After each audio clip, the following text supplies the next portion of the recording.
Eu sei que o movimento parece contrário. Há uma desordem estabelecida porque uma regra foi quebrada. Crescemos acreditando que filhos deverão sepultar os seus pais, mas o contrário não. É como se a vida por um instante se perdesse dos trilhos, desviasse do caminho. Eu me recordo do Calvário de Jesus, o silêncio da vida em sua expressão mais profunda. O corpo pendendo do madeiro, o melhor amigo ali, em profundo estado de desolação, e sua mãe, absorvida pela dor terrível de ver partir o seu filho tão amado. Depois de retirado o corpo da cruz, a mais bela expressão de tristeza foi retratada. O filho morto, ensanguentado, repousa pela última vez no colo que o trouxe ao mundo. Aquele menino que um dia se desprendeu dos seus braços para a aventura dos primeiros passos, agora estava ali, imóvel e sem vida. Nos olhos da mulher sobrevive um silêncio que tem o poder de comunicar 1000 palavras por minuto. Dor que não tem nome, dor que não tem jeito, dor que não tem remédio que faça parar de doer. O filho nos braços parece ser a expressão de um desejo de retomá-lo ao ventre, de gerá-lo novamente. Dor de parto, mas ao contrário. O filho já nasceu, já viveu e já morreu. Agora o desejo que resta é o de devolver-lhe a vida, o sorriso, o brilho nos olhos, o reaquecimento do corpo. Desejo de reinaugurar-lhe o coração, colocar-lhe um sopro de vida que fosse capaz de vencer o movimento contrário que levou o filho embora. A Virgem e seu menino crescido ao colo segura na história um significado que o tempo não poderá ocultar. Ela é a metáfora de todas as mães, de todos os pais, que também têm que passar pelos duros passos do Calvário de seus filhos. Pietà é a expressão mais bela e aguda desta dor que não tem nome. A dor estranha, de um parto às avessas. Sepultar um filho é um jeito estranho de iniciar o sepultamento de si mesmo, e não há o que se negar. Ver um filho ir embora de forma definitiva é de alguma forma ver partir uma parte de sua essência.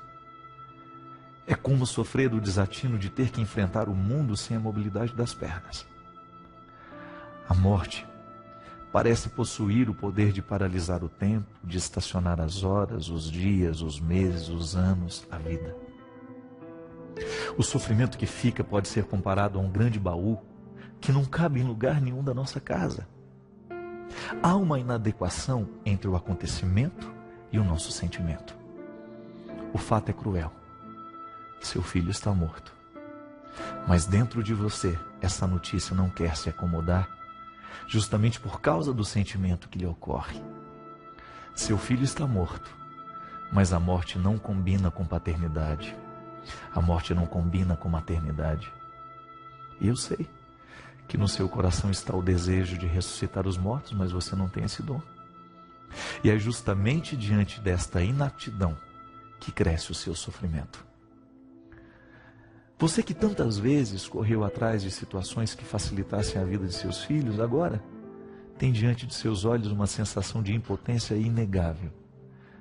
E lamentavelmente eu não tenho muito o que lhe dizer. Eu também vi de perto a dor de minha mãe, vendo partir sua filha querida. Vi a sua agonia de mulher, de ter que entrar no apartamento, de retirar os vestidos que não seriam mais vestidos, de encontrar os bilhetes que não foram lidos ao seu tempo, de dar fim aos objetos que não se reencontrariam com aquela a quem eles serviam. Eu vi de perto. Vi a lágrima teimosa correndo no silêncio de um rosto indignado com tanta e profunda ausência. Eu vi a dor. Eu vi a cor da morte, eu vi a ruptura de perto. Eu vi dores diversas. Homens crescidos voltando a ser crianças em profundo estado de desespero diante da partida de seus meninos e meninas. Homens que se desprenderam de suas seriedades para darem voz ao grito da alma. O grito de dor, da dor que não tem nome. Eu sei que você sofre. E diante do seu sofrimento eu quero colocar uma palavra que possa lhe fazer bem. Não é uma palavra mágica, nem tampouco uma palavra que queira iludir sua lucidez. Não. Eu quero apenas uma palavra que lhe acompanhe neste momento difícil. Uma palavra que possa ocupar o seu coração e sua mente, ainda que por um instante. Uma palavra que possa aliviar, quem sabe, um pouquinho da dor do seu coração. Cada vez mais eu venho acreditando que as perdas que sofremos na vida são as principais responsáveis pelo nosso amadurecimento. Pode observar, quanto mais a gente perde, maior é a nossa necessidade de reação, porque diante da perda nós temos duas possibilidades. Ou reagimos para alcançar algum bem com aquilo que perdemos, ou estendemos a perda no tempo e assim perderemos sempre, toda vez que nós lamentarmos o que perdemos. Parece estranho, mas na perda há sempre um ganho. E você até poderia dizer, mas eu não quero ganho algum com a morte do meu filho. Eu prefiro meu filho de volta. E eu tenho certeza que eu diria a mesma coisa que você se eu tivesse que viver essa história. Só que é um fato inegável. Seu filho está morto e nós não temos como mudar este acontecimento. E esta é uma questão crucial. Não creio que alguém tenha que ir embora da nossa vida e que a sua partida seja em vão. Não creio que você deseje que a morte de seu filho seja mais um acontecimento trágico entre tantos acontecimentos no mundo. Ou que seja mais uma pessoa que deixou de viver neste universo cheio de outras existências. Não, o seu filho não pode ter morrido em vão. E este é o momento de fazer justiça à sua partida tão inesperada. Fazer justiça àquele que se foi é o mesmo que promover de alguma forma a sua ressurreição. Gabriel Marcel, um grande filósofo, dizia que amar consiste em olhar o outro nos olhos e dizer: tu não morrerás. Interessante. O amor, este atributo humano e divino ao mesmo tempo, é o recurso que nós temos para fazer permanecer aquele que já não está mais entre nós.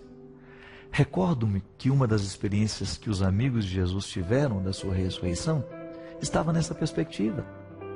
A fé na ressurreição não estava somente na certeza do túmulo vazio, mesmo porque para este acontecimento poderíamos encontrar muitas explicações. A fé no ressuscitado consistia, num primeiro momento, na incapacidade que eles tinham de esquecer tudo o que Jesus havia ensinado e vivido com eles. Os discípulos foram transformados por Jesus. Eles não eram mais os mesmos. Incapazes de esquecer o mestre que os havia retirado da mesmice da existência, começaram a perceber que ele continuava vivo entre eles, através de tudo aquilo que ele, Jesus, havia esquecido neles. Quem vai embora sempre esquece alguma coisa naqueles que ficam.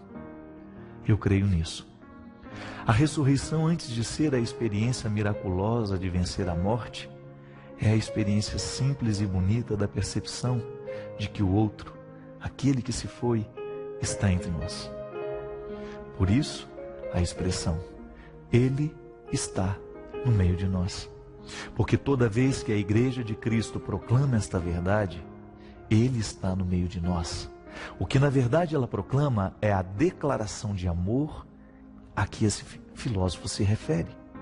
Cristo, tu não morrerás. Não morrerá por uma razão muito simples. Não morrerá porque continua vivo em mim, em você e em todos nós. Somos, na condição de cristãos, a continuidade de Cristo na história.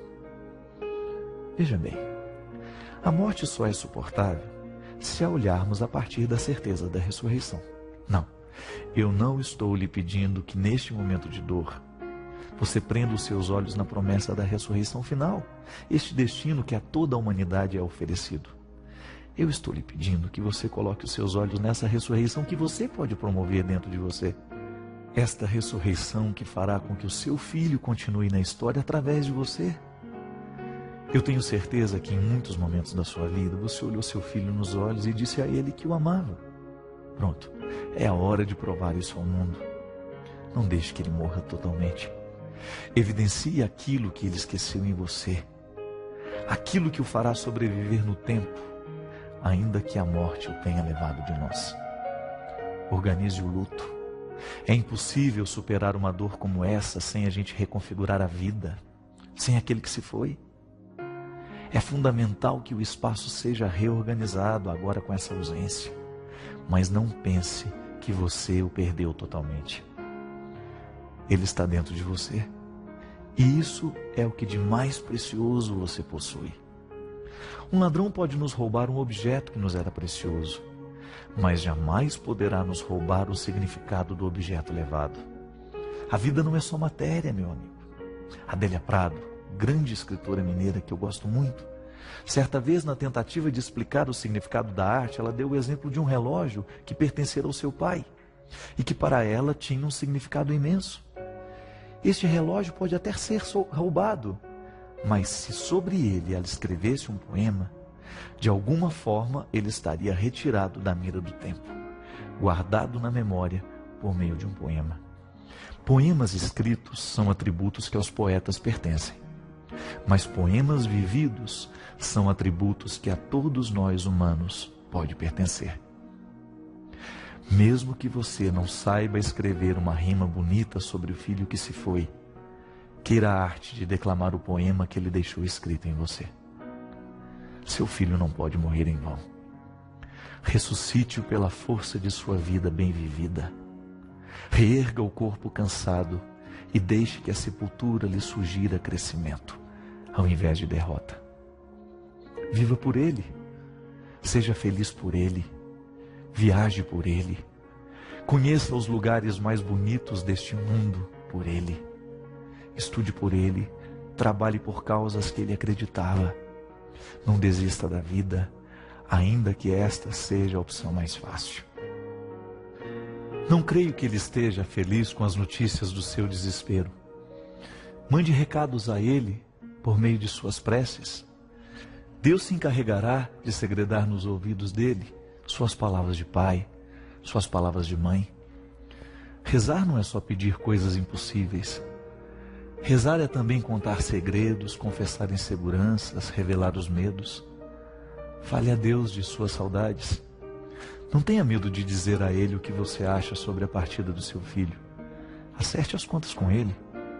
Mas não esqueça de ouvir o que Ele certamente lhe dirá depois que todos os seus desaforos forem ditos. Certa vez, pude ver na cena de um filme um padre diante de um casal que havia perdido a filha num assassinato hediondo. Os pais, num ato de desespero, olharam para o padre e o desafiaram. Onde é que estava Deus no momento em que minha filha foi assassinada? E o padre, revestido de uma serenidade incrível, respondeu carinhosamente: no mesmo lugar quando mataram o filho dele. Pode ser que você até considere essa resposta pronta, fácil, mas eu gostaria que você se desafiasse a enxergar a partida do seu filho com um pouco mais de profundidade. Eu sei que respostas não resolvem nesta hora.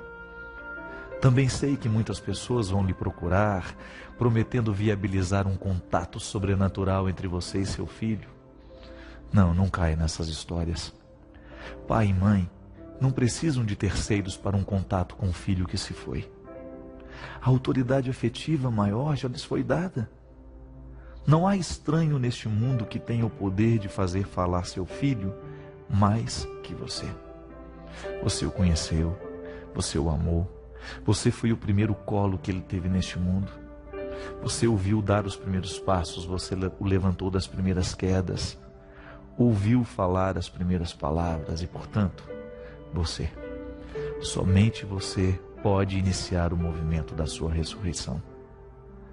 A nossa ressurreição só é possível porque participamos da ressurreição de Jesus. Portanto, da mesma forma como a igreja anuncia a presença do ressuscitado em seu meio, você também pode proclamar a mesma profissão de fé que a igreja pronuncia. Você, ao atualizar a presença do seu filho no mundo por meio do amor que o faz continuar no tempo, de alguma forma você professa também essa bela verdade. O seu filho, ele continua no meio de nós. Nessa expressão, toda a sua luta se confirma. Ao erguer os olhos para a vida, ao aceitar o desafio de não morrer também, a ressurreição de seu filho também acontece a partir de você. Nisso consiste uma sabedoria. Já que não temos o poder de ressuscitar os mortos, seguimos então ressuscitando os vivos.